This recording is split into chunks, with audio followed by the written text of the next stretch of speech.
Assalamualaikum warahmatullahi wabarakatuh. Perkenalkan, nama saya Arif Ramadan dari jurusan Pendidikan Sosiologi dan Antropologi, Fakultas Ilmu Sosial dan Ilmu Politik. Dengan NIM 240 300 7034 dengan absen di mata kuliah konservasi 90. Di sini saya akan membuat video tentang perilaku konservasi dan di mata kuliah konservasi dengan dosen pengampu Ibu Retno. Jadi teman-teman harus tahu ada 7 perilaku konservasi. Yang pertama itu ada membuang sampah pada tempatnya serta daur ulang dan memilah sampah. Yang kedua ada menghemat air. Yang ketiga ada menghemat listrik. Yang keempat nih ada mengurangi emisi karbon. Yang kelima ada reboisasi, yaitu penghijauan dengan menanam tanaman seperti yang kita bisa lihat. Yang keenam ada mengurangi penggunaan plastik. Lalu yang ketujuh adalah menggunakan bahan-bahan yang ramah lingkungan, yaitu produk-produk yang ramah lingkungan. Jadi yang pertama kita akan merepresentasikan perilaku konservasi, yaitu membuang sampah pada tempatnya serta memilahnya nih. Teman-teman bisa lihat di kampus ini sendiri sudah banyak sarana tempat membuang sampah di setiap ujung kampus ini seperti ini, dan di setiap sudut lainnya ada juga tempat sampah lain yang tertulis organik dan anorganik. Organik ini adalah sampah yang dihasilkan dari rumah tangga seperti sampah makanan, sampah bekas makanan, sampah-sampah bekas-bekas sayuran, pokoknya yang sampah-sampah yang basah lah teman-teman. Nah, ini bisa didaur ulang menjadi kompos, seperti pupuk kompos seperti itu. Nah, yang kedua ada anorganik. Anorganik ini seperti sampah-sampah yang bisa didaur ulang nih teman-teman. Jadi ada seperti plastik, kaca, dan bahan material lainnya. Ini kita ambil contoh, di sini teman-teman bisa lihat ada sampah anorganik, yaitu sampah plastik. Yang padahal nih udah ada sarana tempat sampah yang harusnya kita buang di tempatnya. Padahal gampang loh teman-teman. Teman-teman bisa lihat, karena ini adalah sampah plastik, berarti masuknya ke anorganik. Tinggal buang seperti ini teman-teman. Selesai nih teman-teman. Itu adalah perilaku konservasi, yaitu membuang sampah dan memilah sampah untuk didaur ulang. Lalu ada lagi nih teman-teman perilaku konservasi, yaitu penghijauan. Di kampus kita sendiri, yaitu Universitas Negeri Semarang ini adalah satu kampus konservasi yang dimana pastinya banyak pohon-pohon dan tumbuhan hijau seperti yang teman-teman bisa lihat. Ini adalah suatu contoh perilaku konservasi, yaitu menanam tumbuhan, menanam pohon, serta penghijauan. Yang teman-teman bisa lihat nih. Jadi yang kita rasain tuh adalah adem kan, segar dari pohon-pohon ini. Jadi udaranya pun masih terjaga, karena kampus kita memang adalah kampus konservasi, yang dimana kampus ini mengacu tentang konservasi, yaitu pelindungan lingkungan hidup, seperti menjaga kebersihan lingkungan sekitar, menanam pohon kembali, dan penghijauan.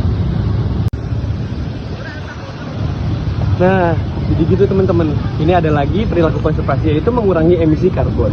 Seperti yang saya lakukan, saya jalan kaki melihat-lihat lingkungan sekitar kampus Universitas Negeri Semarang. Jadi kampus ini emang bener-bener asli nih teman-teman. Enak banget buat kita jalan-jalan kaki, terus kita jalan-jalan sore lah sambil santai kan, muter-muter. Lalu cara selanjutnya ada lagi, kalau di Semarang itu ada BRT nih teman-teman. BRT ini adalah suatu sarana transportasi umum yang bisa mengurangi emisi karbon, karena teman-teman ini menggunakan transportasi umum sebagai sarana jalan-jalan atau sarana untuk transportasi ke suatu tempat. Jadi teman-teman bisa banget pakai BRT ini untuk menerapkan perilaku konservasi, yaitu mengurangi emisi karbon. Kalau di Universitas Negeri Semarang sendiri sudah menggunakan shuttle bus sebagai sarana mahasiswa jika ingin pergi dari fakultas lain ke fakultas lain. Nah, untuk nanti pindah contohnya akan saya berikan di video. Ini juga mengurangi emisi karbon nih teman-teman.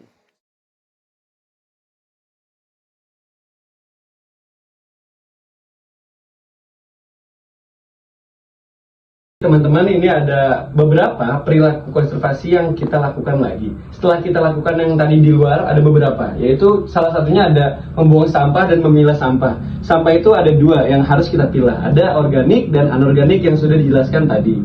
Lalu ada suatu perilaku konservasi, yaitu mengurangi emisi karbon, di mana kita jalan kaki dan menggunakan transportasi umum sebagai sarana mengurangi emisi karbon tersebut.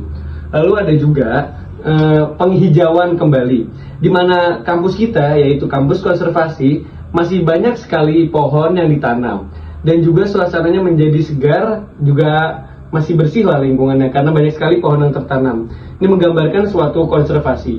Di sini kita mau merepresentasikan perilaku konservasi, yaitu menghemat energi. Saya akan mematikan lampu jika tidak digunakan, seperti contohnya sini. Nah, karena saya ingin menggunakan, jadi saya biarkan hidup. Lalu ada juga mencabut elektronik yang tidak digunakan, seperti ini contohnya. Jadi saya mencabut TV ini karena saya tidak menggunakannya. Itu adalah suatu contoh perilaku konservasi, yaitu menghemat energi. Di sini kita akan melakukan perilaku konservasi lainnya, yaitu salah satunya menghemat air. Dimana teman-teman tahu air ini sangat penting buat kehidupan. Jadi kita juga harus menghemat air agar yang lain pun bisa menggunakannya. Seperti contoh ini, kalau saya sudah tidak menggunakan air lagi, ya saya jelas akan mematikannya. Juga lampu nih teman-teman. Biasanya kan orang nggak matiin lampu ya kalau di kamar mandi, padahal itu suatu pemborosan energi juga. Jadi harusnya memang kita juga harus mematikannya jika tidak digunakan. Jadi itu adalah beberapa contoh perilaku konservasi yang bisa dan hendaknya kita terapkan dalam kehidupan kita sehari-hari. Karena perilaku konservasi ini sangat penting nih teman-teman. Selain dapat memberikan kedisiplinan terhadap diri kita sendiri, kita juga bisa merawat lingkungan sekitar kita. Di mana lingkungan tempat kita berada, tempat kita hidup, jika lingkungan tersebut kita bisa buat nyaman, dan itu akan membuat hidup kita nyaman juga kan teman-teman. Kita bangun tidur tidak merasakan sesak nafas mungkin karena udara yang tidak segar. Jadi kita sebagai mahasiswa, yaitu agen perubahan, hendaknya kita melakukan kegiatan positif seperti perilaku konservasi ini yang niatnya dan tujuannya adalah memberikan lingkungan sekitar ini kebaikan dan menjaganya. Terima kasih. Wabillahil taufiq wal hidayah. Wassalamualaikum warahmatullahi wabarakatuh.